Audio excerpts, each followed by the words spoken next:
Itong picture na to, as in, trending to sa Facebook. Tapos, may sinasabi silang ganito, na may karumal-dumal na nangyari dito sa loob ng bahay na to, na parang haunted house. Pero sa totoo lang, itong picture na to ay clickbait lang. Pero hindi yan totoo na dyan nangyari mismo ang ganong senaryo. So, hindi ko alam paano nila nagawa-gawa yung mga ganitong bagay dito sa Facebook, no? Pero talagang totoong may video kung paano ginawa sa isang tao. Pero ibang lahi sila, hindi ko maintindihan kung saan silang bansa.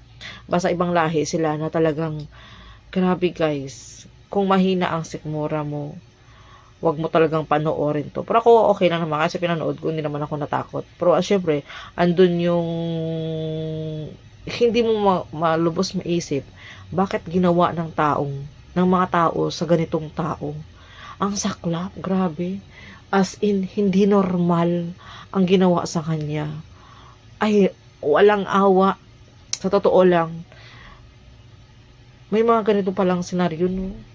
Na nakakalungkot panoorin, na kayang gawin ng ganitong tao sa kapwa niya. Grabe.